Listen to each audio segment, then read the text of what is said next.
नमस्कार दोस्तों, मैं हूं आशीष और आप सुन रहे हैं best horror podcast Hindi horror stories.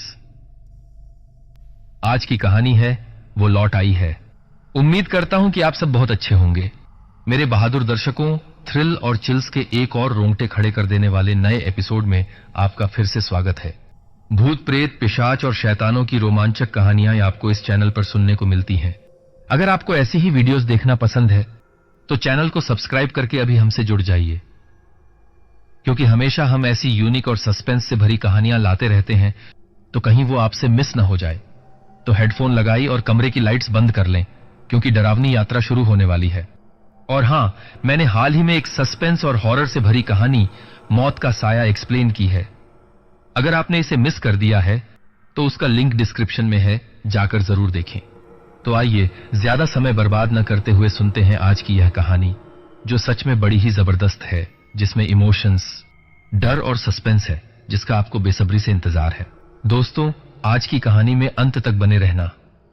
Trust me, आपको बहुत मजा आने वाला है, क्योंकि सस्पेंस खतरनाक है, जो आपको हिलाकर रख देगा। सर्दी की बरसात एक अजीब सा सुकून लेकर आती है। एक कैफेटेरिया में बैठा अजय उस हल्की बरसात को देखते हुए कॉफी की चुस्कियां ले रहा था। कैफेटेरिया में लगी टीवी पर न्यूज चैनल चल रहा था। तभी एक न्यूज फ्लैश हुई। कल यानी 26/11/2014 को हम लोग 26/11 में शहीद हुए लोगों की स्मृति में एक विशेष कार्यक्रम सुबह 11 बजे रखेंगे। यह सुनते ही अजय के चेहरे पर एक अजीब सी बेचैनी आ गई।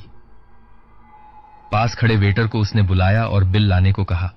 सर, पहले कॉफी तो खत्म कर लीजिए, फिर मैं ले आऊंगा। वेटर ने कॉफी का मग लगभग भरा देखकर कहा। मुझे नहीं पीनी है, जो कहा वो करो। क्या हुआ सर, कॉफी खराब है क्या? मैं दूसरी ले आता हूं। अरे, मुझे नहीं पीनी है, कहकर गुस्से में अजय ने 500 का एक नोट निकालकर कॉफी के मग के नीचे दबाया और तेजी से निकल गया। 50 की कॉफी की जगह 500 रुपए देख वेटर उसे पीछे से बुलाता रहा, पर अजय ने कार स्टार्ट की और तेजी से निकल गया। एक सप्ताह बाद अशोक जी, अजय के पापा, सुषमा जी, अजय की मां, और अजय खाने की टेबल पर बैठे थे। रोज की तरह एक चुप्पी फैली हुई थी। ऐसा लग रहा था कि तीनों औपचारिकता के लिए निवाले गटक रहे हों। पम्मी के लड़के की शादी तय हो गई है। चुप्पी तोड़ते हुए सुषमा जी अशोक जी से बोली। यह बात किस ओर जाएगी? अशोक जी जानते थे, इसलिए केवल हूं कहकर बात को टाल दिया। हमारे नसीब में तो बहू और पोते का सुख है ही नहीं, सुषमा जी बोली। कम से कम खाना तो खा लेने दो मां, अजय ने झल्लाते हुए कहा। हां, खा ले। 60 साल की उम्र में मां से काम करवाता है, शर्म नहीं आती? तो कितनी बार बोला है एक भाई रख लेते हैं। हां, क्यों नहीं, तू तो दिन भर ऑफिस रहता है। एक दिन नींद की गोली खिलाकर हमें मारकर सब लूट ले जाएगी। मिश्रा जी का याद नहीं है क्या? तो तुम्हें बहू चाहिए या काम वाली? अजय ने निवाला वापस थाली में रखते हुए कहा। मुझे बहू का सुख चाहिए, पोता पोती चाहिए, इस घर में रौनक चाहिए। अजय गुस्से से उठा, कार की चाबी उठाई और तेजी से निकल गया। अशोक जी कुछ नहीं बोले। हर दूसरे दिन होने वाले इस कलह में उन्होंने सिर खपाना छोड़ दिया था। सुषमा जी आज रोने लगी थीं। मत रो सू, मत रो, अशोक जी प्यार से सुषमा जी के सिर पर हाथ फेरते हुए बोले। आप ही उसे समझाइए, तुम जानती हो वो नहीं मानेगा। फिर भी लौटने दो उसे। आज अंतिम बार उसे समझाऊंगा, अन्यथा समझ लूंगा यही हमारी नियति है, अशोक जी ने सुषमा जी के कंधे को सहलाते हुए कहा। लगभग आधी रात को अजय लौटा। अपनी चाबी से धीरे से गेट खोलकर अपने कमरे में जाने लगा। ड्राइंग रूम की लाइट जलती देख वहां चला गया। देखा तो अशोक जी हाथ में शराब का गिलास लिए बहुत धीमी आवाज में रेडियो सुन रहे थे। पापा, क्या हुआ, अभी तक जाग रहे हैं? अजय बोला। हां यार, नींद नहीं आ रही थी, अजय को पास बैठने का इशारा करते हुए अशोक जी बोले। फिर एक गिलास उठाकर अजय के लिए भी पैक बनाने लगे। नहीं पापा, मेरा मन नहीं है। मेरा मन रखने को ही पी ले जरा, अशोक जी बोले। आप दुनिया के पहले बाप होंगे जो बेटे को दारू पिलाता है, अजय हंसा। वो इसलिए क्योंकि मैंने तुझे बड़ा होते ही अपना दोस्त माना है, अशोक जी ने चीयर्स करते हुए अजय से कहा। कुछ पुरानी बातें याद कर दोनों बाप बेटे बीच बीच में हंस लेते थे। तेरी मां बहुत अकेला फील करती है अजय। ये समाज के ताने तो वो सह भी लेती है, पर जब तेरी उम्र के किसी लड़के की शादी या बच्चे होते हुए देखती है तो टूट जाती है। क्या उसकी इतनी सी इच्छा कि तेरा परिवार बस जाए नाजायज है बेटे? नहीं पापा, पर मैं खुद को तैयार नहीं कर पा रहा हूं, अजय ने उदासीन होते हुए कहा। बेटा, 6 साल से इस घर में एक मातम सा माहौल है। इस घर को खुशियां लौटा दे बेटा। मैंने आज तक तुझसे कुछ नहीं मांगा, न कभी तुझसे स्कूल कॉलेज में टॉप करने की उम्मीद की। तूने जो कहा मैंने तेरे लिए किया। आज अपने इस बाप के लिए इस घर को रौनक लौटा दे बेटा। शादी के लिए हां कर दे। अशोक जी ने भिक्षुक के समान दोनों हाथ अजय के आगे जोड़ लिए थे। ये क्या कर रहे हैं पापा? अशोक जी के दोनों हाथ अपने हाथ में लेता हुआ अजय बोला। उसकी आंखें नम हो चली थीं। ठीक है पापा, मैं तैयार हूं, पर शादी बहुत सामान्य तरीके से होनी चाहिए। वो तो ठीक है, पर तुझे लड़की देगा कौन? 35 से ऊपर हो चुका है, अशोक जी बोले तो अजय और अशोक दोनों हंस पड़े। कोने में खड़ी सुषमा जी सब सुन रही थीं। आज अशोक जी अजय से शादी की बात करने वाले थे तो उन्हें कहां नींद आने वाली थी। लड़की की बात करते हैं आप, अजय के पापा। 50 लड़कियों की लाइन लगा दूंगी अपने बेटे के लिए। हाथ में चीनी लिए सुषमा जी आईं। चल, मुंह मीठा कर। चम्मच में चीनी भरकर अजय की तरफ बढ़ाते हुए सुषमा जी बोली। अरे मां, शराब के ऊपर चीनी खिलाओगी तो कल ऑफिस नहीं जा पाऊंगा, अजय हंसते हुए बोला। शादी के नाम से ही घर में मुस्कुराहटें फैलने लगी थीं। अशोक जी और सुषमा जी ने जल्द ही अजय के लिए लड़की ढूंढ ली थी। कीर्ति नाम था उसका। अजय बहुत अच्छे पैकेज पर एक मल्टीनेशनल कंपनी में काम करता था, तो उसके लिए रिश्ता मिलना ज्यादा कठिन नहीं था। कीर्ति सुषमा जी के दूर के रिश्ते में ही थी। सगाई के बाद कीर्ति जब भी अजय को फोन करती तो अजय काम का बहाना बनाकर बात नहीं करता था, और अगर करता भी तो बहुत सीमित। कीर्ति समझ गई थी कि अजय के दिल में उसके लिए कोई फीलिंग्स नहीं है, पर कीर्ति खुद 33 साल की हो चुकी थी। बमुश्किल उसकी शादी तय हुई थी। पिताजी थे नहीं, वह पीछे भी नहीं हट सकती थी। शादी के बाद अपने प्यार से वह अजय के दिल में जगह बनाएगी, यही तसल्ली वो खुद को देती रहती। खैर, शादी का दिन भी आया। एक बहुत सामान्य से फंक्शन में कीर्ति और अजय एक दूसरे के हो गए। शादी की पहली रात अजय जानबूझकर काफी देर से आया था। उसे लगा था कि कीर्ति सो गई होगी। कमरे में जाकर उसने लाइट ऑन की तो कीर्ति बिस्तर पर ही बैठी थी। शादी के कपड़े उतारकर सलवार कुर्ते में थी। अजय ने भी बिना कुछ कहे कपड़े बदले और सोफे पर लेटने लगा। आप उससे बहुत प्यार करते थे, मेरा मतलब है ना? कीर्ति ने कहा। अजय कुछ देर चुप रहा, फिर उठा और अपने दोनों हाथों से कीर्ति के हाथ पकड़ लिए। देखो कीर्ति, मैं वादा करता हूं, मैं अच्छा पति बनकर दिखाऊंगा, बस मुझे थोड़ा सा वक्त चाहिए। तो वक्त यहां बिस्तर पर सो जाने से भी मिल जाएगा, कीर्ति हंसते हुए बोली। अजय अपना तकिया लेकर बेड पर उसके बगल में आ गया। दोनों कुछ देर बातें करते रहे। थके होने के कारण जल्द ही दोनों को नींद आ गई। रात को लगभग 3 बजे अजय का फोन बजा। अजय की नींद खुली। कोई अननोन नंबर था। हेलो, अजय ने कहा। हेलो अजय, आवाज कुछ जानी पहचानी थी। हां, बोल रहा हूं, अजय बोला। जीवन भर का वादा था, 6 साल भी नहीं निभा पाए। तुम्हें क्या लगा मैं चली गई? कहकर उसने फोन काट दिया। अजय बदहवास हो चला था। वह कमरे से बाहर निकलकर तेजी से सुषमा जी की तरफ भागा। मां, वो जिंदा है। मां, वो लौट आई है। वो पागलों सा चिल्ला रहा था। कीर्ति डर के मारे रोने लगी थी। सुषमा जी उसे समझाने की कोशिश कर रही थी, पर अजय केवल एक ही रट लगाए था। वो लौट आई है मां, वो लौट आई है। अशोक जी का एक झन्नाटेदार थप्पड़ अजय के गाल पर पड़ा। नलिनी 6 साल पहले मर चुकी है अजय। अजय बेहोश होकर गिर पड़ा। जो भी आपने बताया उससे यही लग रहा है कि अजय के मन में यह बात घर कर चुकी है कि उसने शादी करके नलिनी को धोखा दिया है। यह उसी का नतीजा है कि आज वह इस स्थिति में है। अजय को नींद और एंजाइटी का एक हाई डोज देते हुए डॉक्टर विनय बोले। तो अब हम क्या करें सर? कुछ नहीं, हम कुछ नहीं कर सकते, बस अजय को कंसल्ट कर सकते हैं। अब जो करना है वह अजय की इच्छा शक्ति को करना है।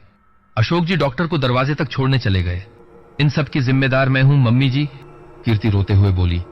नहीं बेटा, मुझे लगा था कि काफी वक्त हो गया है, अजय सब भूल गया होगा, पर मैं ही गलत थी।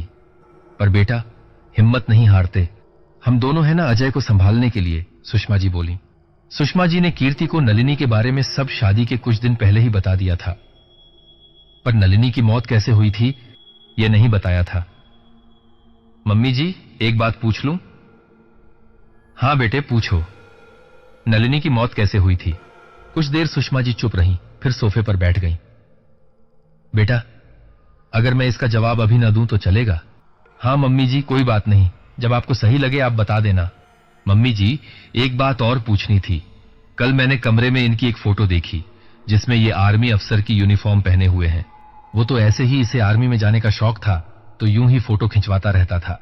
ठीक है मम्मी जी, बात वहीं रफा दफा कर दी गई। एक सप्ताह में अजय काफी रिकवर हो चुका था। वह सामान्य रूप से हंस बोल रहा था। कल से मैं ऑफिस जाऊंगा मां, अजय लैपटॉप पर कुछ काम करते हुए बोला। ठीक है बेटा, ये तो अच्छी बात है।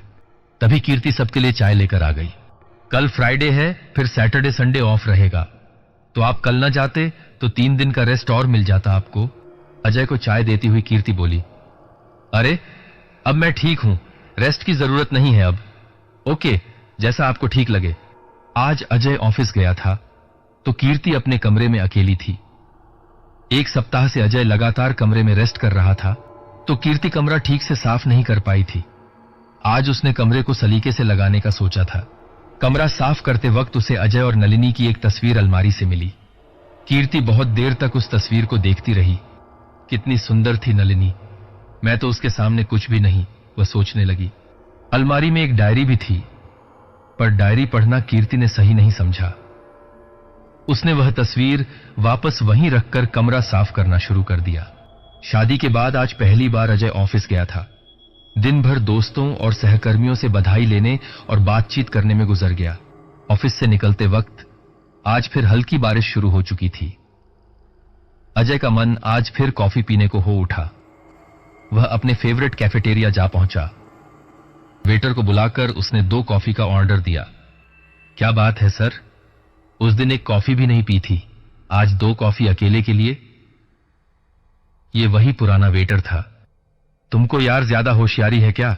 मैनेजर को बुलाओ अपने, अजय गुस्से से बोला। सॉरी सर, मैं अभी ऑर्डर लाता हूं, कहकर वेटर वहां से फुर्ती से निकल लिया। अजय अपने आप में ही कुछ बुदबुदा रहा था, बीच बीच में हंस भी रहा था। दूर खड़ा वह वेटर ये सब देख रहा था। मुझे लग ही रहा था ये पागल है, उसने अपने साथी वेटर से कहा। अरे हमें इससे क्या, जा कॉफी देकर आ, तैयार हो गई है। वेटर ने दोनों कॉफी अजय की टेबल पर रख दी और फिर दूर खड़ा हो सब देखने लगा। अजय ने एक कॉफी सामने की चेयर की तरफ खिसका दी, फिर धीरे धीरे हंसते हुए बीच बीच में कुछ बात करता हुआ कॉफी पीने लगा। कॉफी पीने के बाद अजय ने बिना वेटर को बुलाए पिछली बार की तरह ही 500 का एक नोट कॉफी मग के नीचे दबाया और चला गया। बड़ा ही बेवकूफ आदमी है, पर मुझे क्या, इतनी बढ़िया टिप और एक कॉफी मुफ्त, सोचता हुआ वेटर अजय की टेबल की तरफ गया। न चाहते हुए भी वेटर की चीख निकल गई जब उसने देखा कि दोनों मग खाली थे। रात के 1 बजे कीर्ति की नींद खुली। अजय कमरे में नहीं था। कीर्ति को लगा शायद वह वॉशरूम गया हो, पर थोड़ी देर इंतजार करने के बाद भी जब अजय नहीं आया तो कीर्ति उठकर उसे ढूंढने लगी। छत का दरवाजा खुला देख वह ऊपर चली गई। वह सीढ़ियों के गेट पर पहुंची ही थी कि उसने अजय को छत पर इधर उधर चलते देखा। वह अजय को आवाज देने ही वाली थी कि उसे अजय को किसी से बात करते देख रुक गई। अजय बहुत धीरे धीरे बातें कर रहा था। कीर्ति को वह बातें सुनाई नहीं दे रही थीं। ऐसा लग रहा था अजय स्वयं से बातें कर रहा है।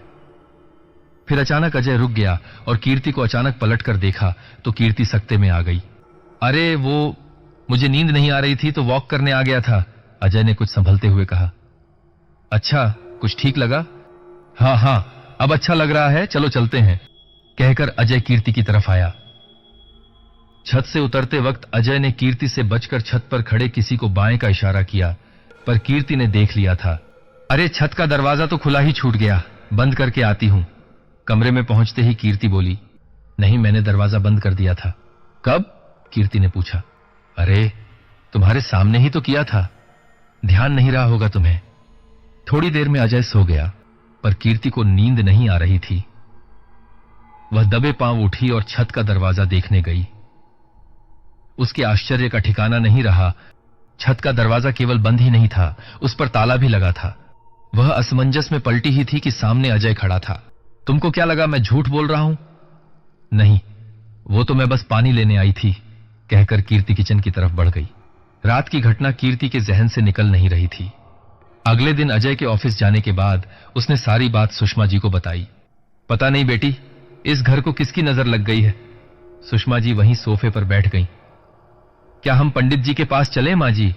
हां बेटा, मैं भी यही सोच रही थी, पर अजय के पापा को मत बताना, वो इन बातों में विश्वास नहीं करते। हम कल ही पंडित जी के पास चलते हैं, सुषमा जी बोली। अगले दिन कीर्ति और सुषमा जी पुरोहित जी के पास पहुंच गए।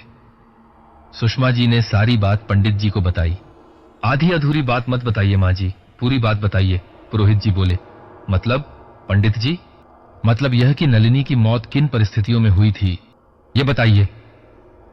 उसके बिना मैं नहीं बता पाऊंगा कि वास्तविक स्थिति क्या है। सुषमा जी कुछ देर चुप रहीं।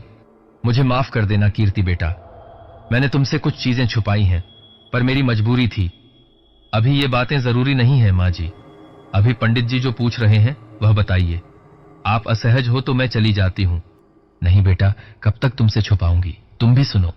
6 साल पहले 26/11 का हमला हम सारे भारतवासियों पर कहर बनकर टूटा था। अजय उस टीम का हिस्सा था जो ओबेरॉय होटल में रेस्क्यू के लिए गई थी।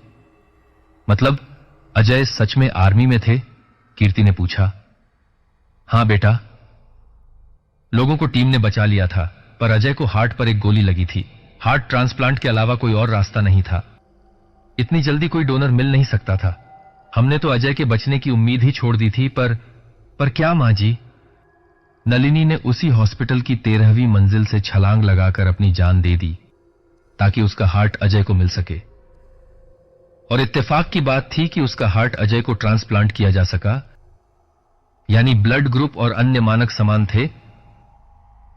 यह सुनकर पंडित जी और कीर्ति दोनों के मुंह पर हाथ आ गए। पंडित जी कुछ मंत्र बुदबुदाते रहे और आंखें बंद किए रहे। आंखें खोली और बोले, वो लौट आई है। इसका क्या उपाय है पंडित जी? सुषमा जी और कीर्ति एक साथ बोले। दोनों थोड़े घबरा गए थे। बेटा, तुम जरा बाहर जाओ, मैं मां जी से एकांत में कुछ बात करना चाहता हूं, पंडित जी ने कीर्ति से कहा। कीर्ति बाहर चली गई। मां जी, मुझे एक बात समझ नहीं आ रही। अगर नलिनी अजय के हृदय से जुड़ी है तो वह इतने सालों बाद क्यों लौटी है? अजय की शादी के बाद? पंडित जी ने सुषमा जी से कहा। हां पंडित जी, यह बात मुझे भी समझ नहीं आ रही है। सुषमा जी भी अचरज में थीं। पंडित जी ने कहा, कहीं कुछ ऐसा है जो हमसे छुपा हुआ है मां जी। जब तक वह पता नहीं चलेगा मैं कुछ कर नहीं पाऊंगा। तो अब क्या करूं मैं? सुषमा जी के अश्रु गिरने लगे। धीरज रखिए मां जी, और जैसा मैं कहता हूं वैसे करिए, पंडित जी ने कहा और सुषमा जी को कुछ बताते चले गए। जैसा आपने कहा वैसा ही होगा पंडित जी, कहकर सुषमा जी ने पंडित जी को धन्यवाद दिया और विदा ली। बेटा, मैंने सुयश, कीर्ति का भाई, को फोन कर दिया है।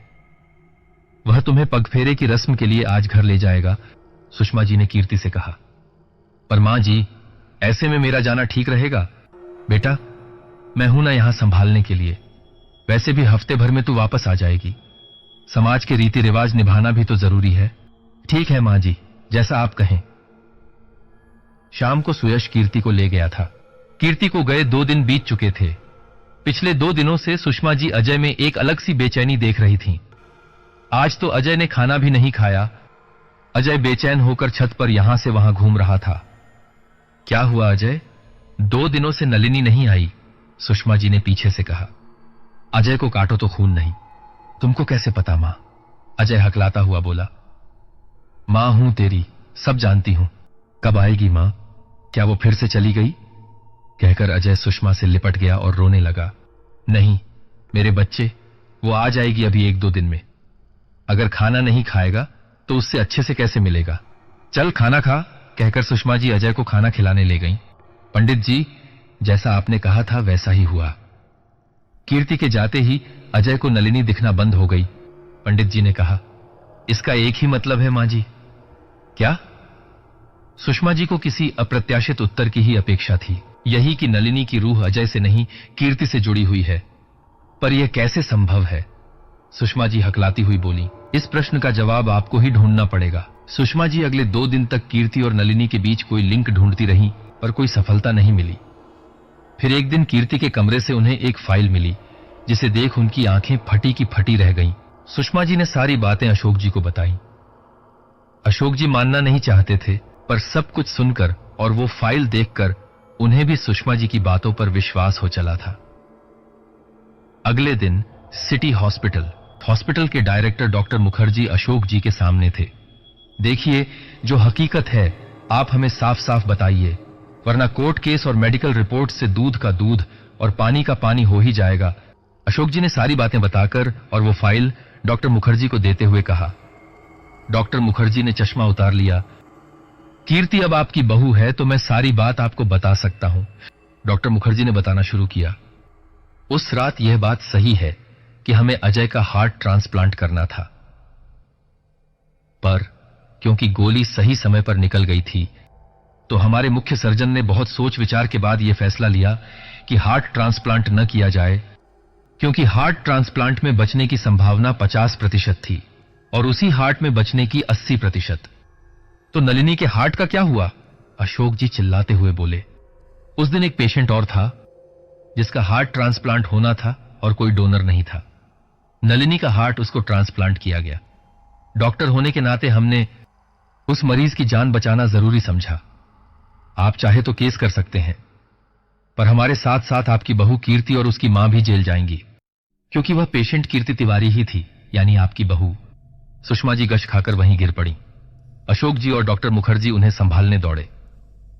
आज अजय बहुत दिनों बाद डायरी लिखने बैठा था। जीवन के इन नियम कायदों से ऊपर है अपनी वफा, साथ तुम्हारे अब रहना है, कुछ भी हो नुकसान नफा। 6 साल बाद उसने फिर से डायरी लिखना शुरू किया था। मुझे कुछ ऐसा ही अंदेशा था। पंडित जी सारी बातें सुनते हुए बोल उठे। अशोक जी ने कहा, पर पंडित जी, इतना इत्तेफाक कैसे हो सकता है कि अजय की शादी उसी लड़की से हो जिसे नलिनी का हार्ट लगा हो? इत्तेफाक कुछ नहीं होता है महोदय। आपको क्या लगता है कि कीर्ति में क्या खोट था जो उसका विवाह इतना विलंब से हुआ? अशोक जी चुप हो गए। यह 2 दिलों के प्यार की अवधि है जिसे ऊपर वाला भी कम नहीं कर सकता। फिर आप और हम क्या ही कर लेंगे? सुषमा जी ने कहा, अब क्या करें पंडित जी?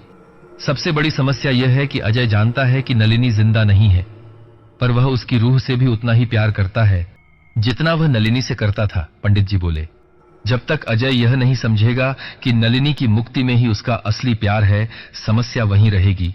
पंडित जी आगे बोले, तो क्या अजय को समझाने से समस्या समाप्त हो जाएगी? नहीं, अजय तो एक बार समझ जाएगा, पर यही बात नलिनी की रूह को समझाना है जो मुश्किल है, क्योंकि वह पिछले 6 सालों से इस वक्त का इंतजार कर रही है। इतनी आसानी से नहीं मानेगी। क्या कोई पूजा पाठ से यह संभव नहीं है? सब संभव है मां जी, पर इससे कीर्ति की जान को खतरा है। उसके अंदर नलिनी का हृदय है और उस पर पूर्ण नियंत्रण नलिनी का है। तो अब हम क्या करें पंडित जी? फिलहाल आप बहुत एहतियात से अजय को समझाना शुरू करें, लेकिन याद रहे, जब कीर्ति ना हो तभी। मां, कीर्ति कब लौट रही है? अजय ने खाना खाते हुए पूछा। उसकी बेचैनी देखकर सुषमा जी समझ गई थीं कि अजय को एहसास हो चला है कि नलिनी तभी लौटेगी जब कीर्ति आएगी।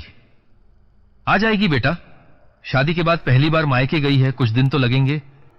मुझे नहीं पता, मैं कल उसे लेने जा रहा हूं, अजय ने एक अजीब से लहजे में कहा और उठकर जाने लगा।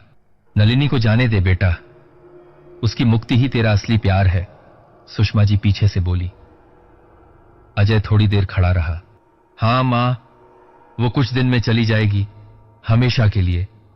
यह कहते वक्त उसके चेहरे पर अजीब सा सुकून था। अजय के उस चेहरे ने सुषमा जी को दहशत में डाल दिया था। अगले दिन अजय कीर्ति को लेने चला गया। उसके जाते ही सुषमा जी पंडित जी के पास चली गईं। मुझे समझ नहीं आ रहा, यह खुश होने की बात है या नहीं, सुषमा जी बोली। मुझे कोई ऐसी वस्तु लाकर दो जो अजय और कीर्ति के बहुत करीब हो। ठीक है, कहकर सुषमा जी चली गईं। अगले दिन वह पुनः पंडित जी के पास गईं। यह अजय की डायरी है पंडित जी, इसमें उसने अपनी और नलिनी की सारी यादें लिख रखी हैं। आज तक मैंने इसे छुआ नहीं, पर बात जब बेटे पर आ बनी हो तो आज यह भी करना पड़ा। पंडित जी ने वह डायरी एक चौखट पर रखी। आपका जवाब इसी डायरी में है मां जी, कहकर पंडित जी ने जल की कुछ बूंदें उस डायरी पर डाल दी। डायरी का एक पेज खुल गया जिस पर लिखा था, आज से 1 महीने बाद 8 तारीख को मैं और नलिनी हमेशा के लिए एक हो जाएंगे।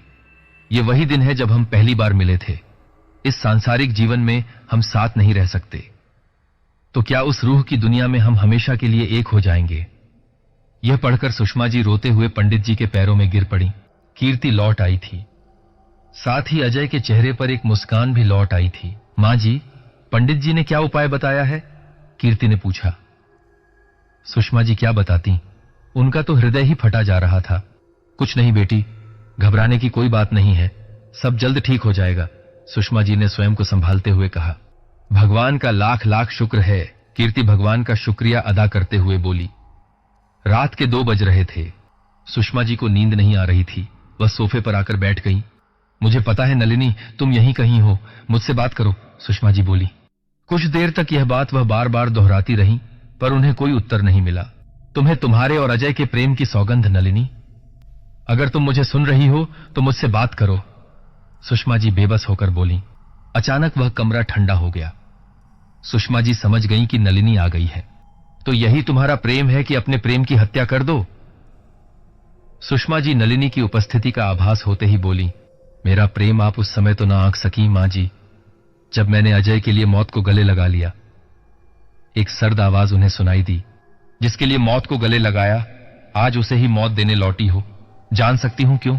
सोचा था हमेशा अजय के दिल में उसका दिल बनकर रहूंगी, पर हकीकत क्या है ये तो अब आप भी जानती हैं। आवाज में कटाक्ष था। पर इसमें अजय की क्या गलती है? नलिनी ने कहा। अजय होशो हवास में मेरे साथ जाना चाहता है मां जी। मैंने उस पर कोई जादू नहीं किया है। उसके जाने के बाद हम तीनों का क्या होगा, ये भी तो सोच बेटा। कहते हुए सुषमा जी ने हाथ जोड़ लिए। आवाज चुप हो गई। बहुत देर तक सुषमा जी के पूछने पर भी कोई उत्तर नहीं मिला। मां, ये कुछ कागज हैं, इन पर साइन कर दो। शाम को अजय कुछ कागज लेकर सुषमा जी के पास आया। सुषमा जी ने कागज पढ़े तो वे इंश्योरेंस के थे। अजय ने 5 करोड़ का टर्म इंश्योरेंस कराया था, जिसका अशोक जी, सुषमा जी और कीर्ति को बराबर का नॉमिनी बनाया था। कागज पढ़ते ही सुषमा जी के आंसू टप टप उन कागजों पर गिरने लगे। क्या हुआ मां? अजय बोला। तुझे क्या लगता है ये पैसे तेरी कमी पूरी कर देंगे? मैं कौन सा कहीं जा रहा हूं, ये तो बस जरूरत है आज के समय की। मैं जानती नहीं क्या कि 8 तारीख को क्या होने वाला है। सुषमा जी ये बोलना चाहती थीं, पर उन्हें ऐसा लगा कि उनकी आवाज किसी ने पकड़ ली हो। वो चाहकर भी न बोल पाई। वो समझ गईं, यह नलिनी थी। आप समझाएं तो शायद नलिनी समझ जाए।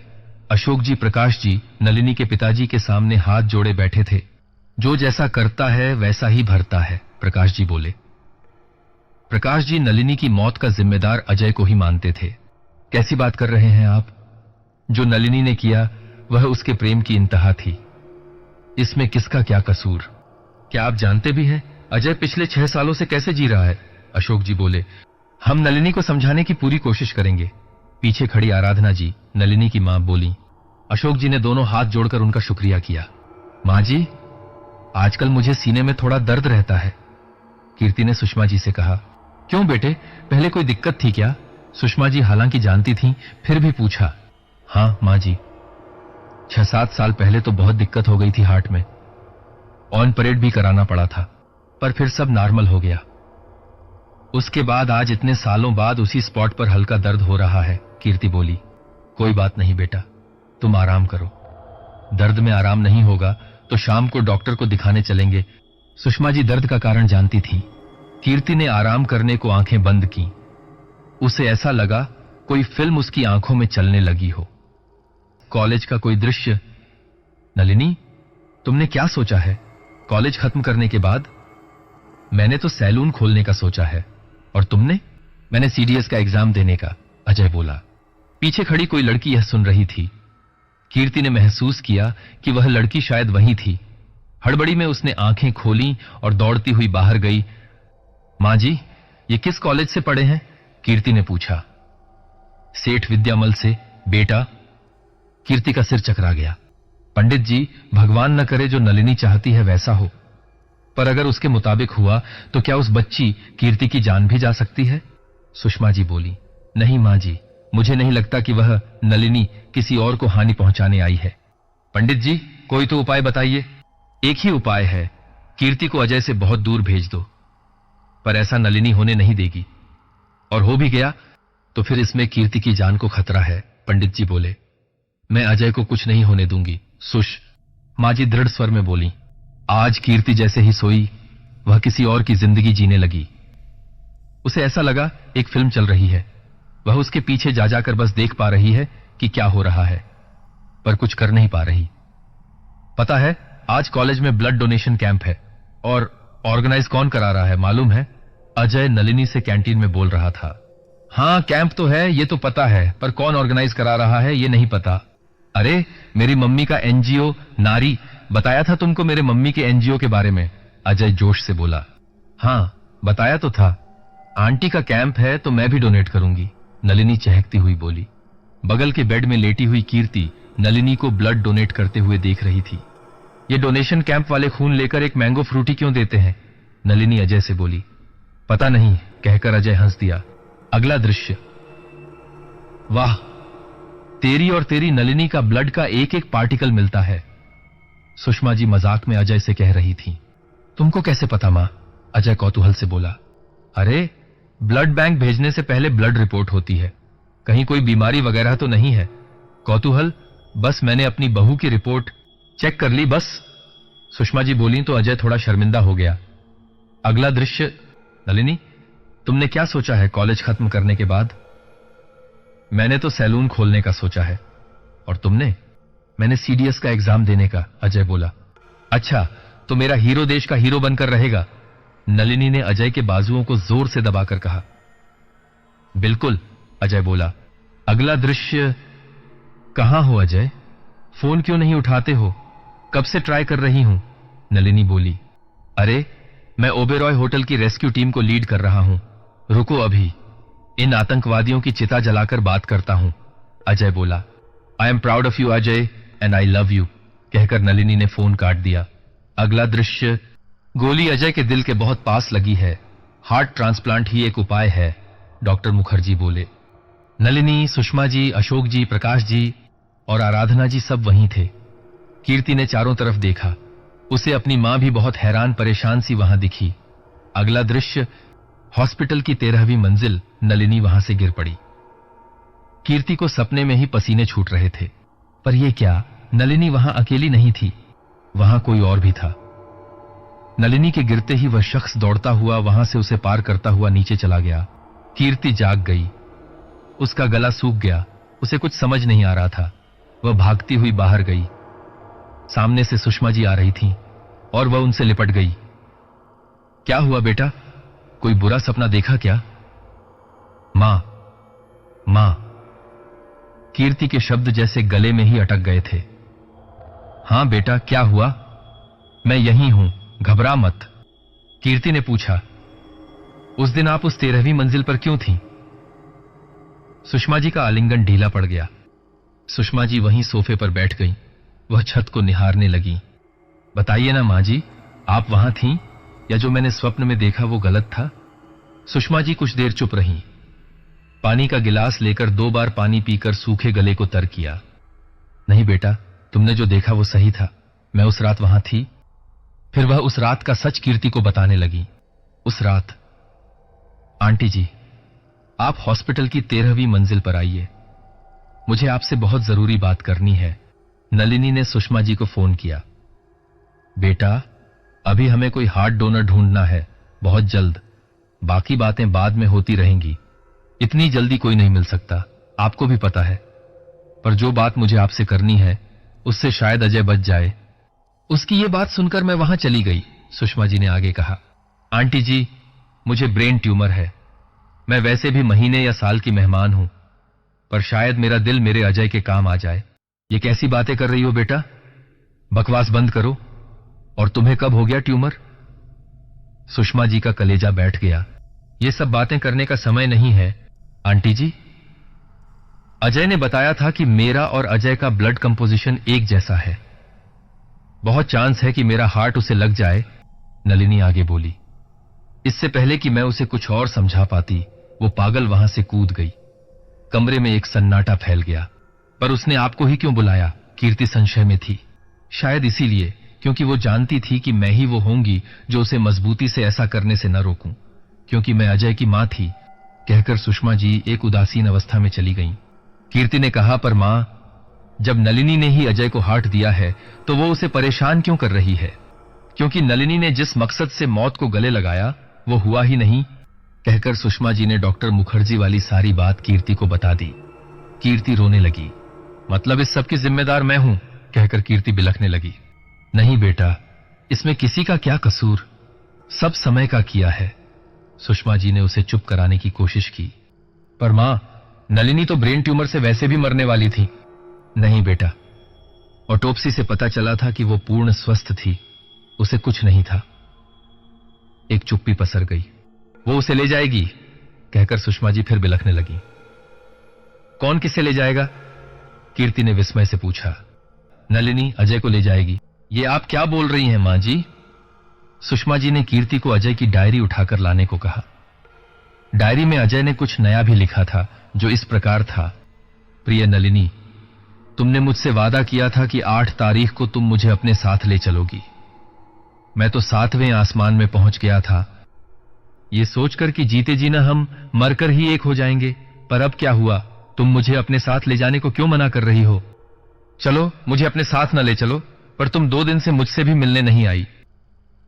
इतना बुलाने पर भी बस एक आवाज गूंजी कि तुम अब कभी ना आओगी। क्या तुम मुझे छोड़कर पुनः चली गई? कीर्ति ने इतना पढ़ा तो सुषमा जी का चेहरा खिल उठा, पर कीर्ति आगे पढ़ती जा रही थी। तुम्हारा यह कहना कि मेरे घर वालों और कीर्ति को मेरी ज्यादा जरूरत है, तो तुम लौटी ही क्यों? मैंने अपने घर वालों के लिए बंदोबस्त कर दिया है और अब मैं और इंतजार नहीं कर सकता। अब जब मुझे मालूम है कि तुम 8 तारीख को नहीं आओगी, तो मैं क्यों रुकूं? मैं 29 तारीख, यानी जिस दिन तुम मुझसे जुदा हुई थी, उस दिन यह देह त्याग दूंगा। अगर मेरा प्यार सच्चा हुआ तो तुमसे मेरा मिलन जरूर होगा। मां जी, आज 29 तारीख है और अजय आज घर नहीं लौटे हैं।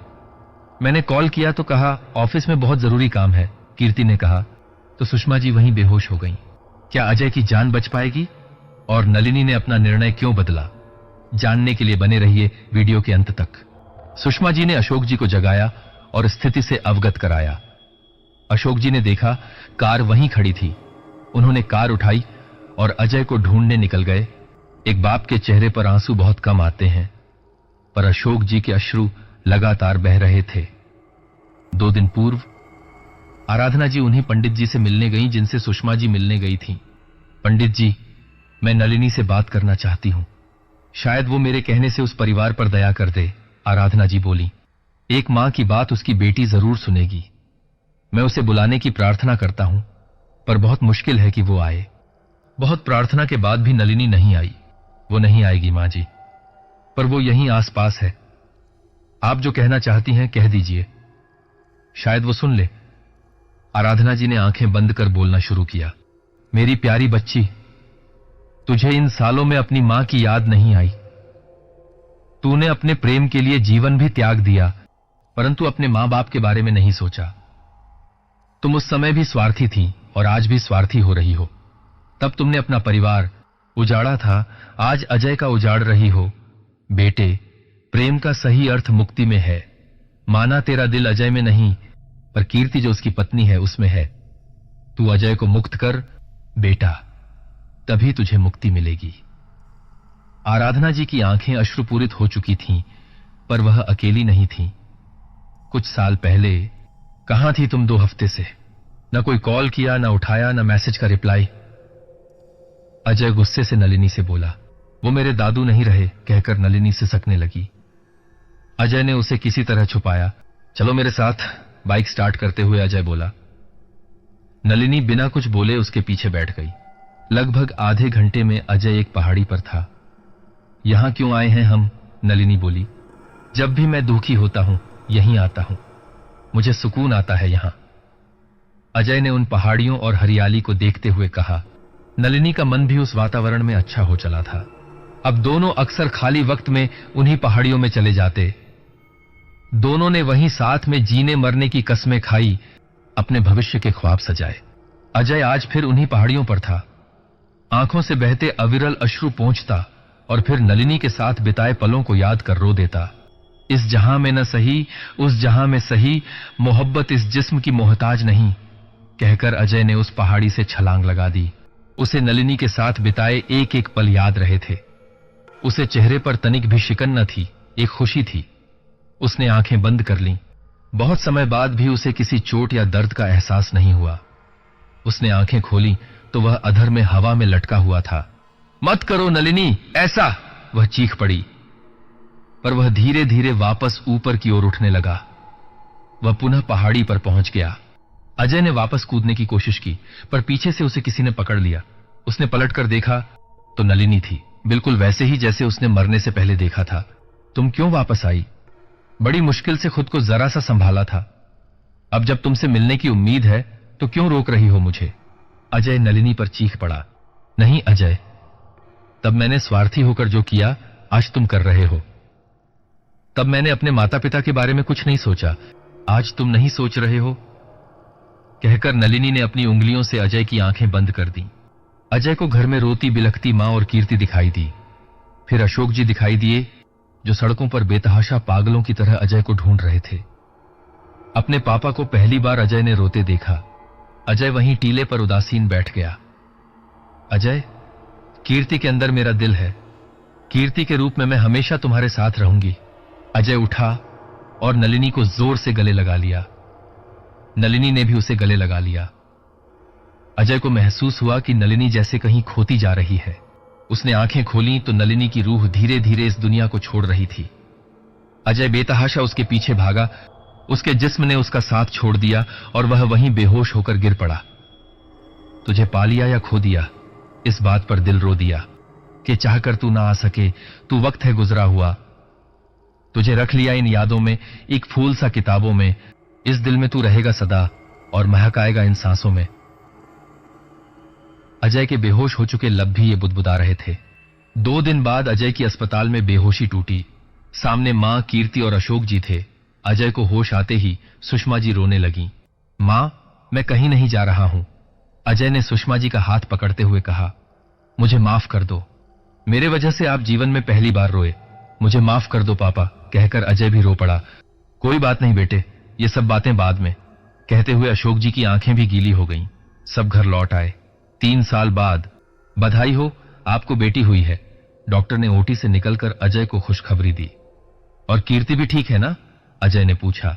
हां, जच्चा बच्चा दोनों अच्छे हैं, आप जाकर उनसे मिल सकते हैं, डॉक्टर ने कहा। अजय जाकर कीर्ति का हाथ पकड़कर उसका हाल लेने लगा। सुषमा जी ने बच्ची को उठाया और बोली, वो लौट आई है। पर इस बार ऐसा कहने में उनके चेहरे पर डर नहीं, खुशी थी। तो दोस्तों, यह कहानी यहीं पर समाप्त होती है। आप लोगों को मेरी कहानी कैसी लगी मुझे कमेंट में जरूर बताइए। अगर आपको पसंद आई हो तो वीडियो को लाइक करके अगली नई कहानी का पता चलने के लिए चैनल को जरूर सब्सक्राइब कर दें और इस वीडियो को जितना हो सके उतना शेयर करें। तो मिलते हैं आपसे अगली वीडियो में। कहानी कैसी लगी जरूर बताना। धन्यवाद।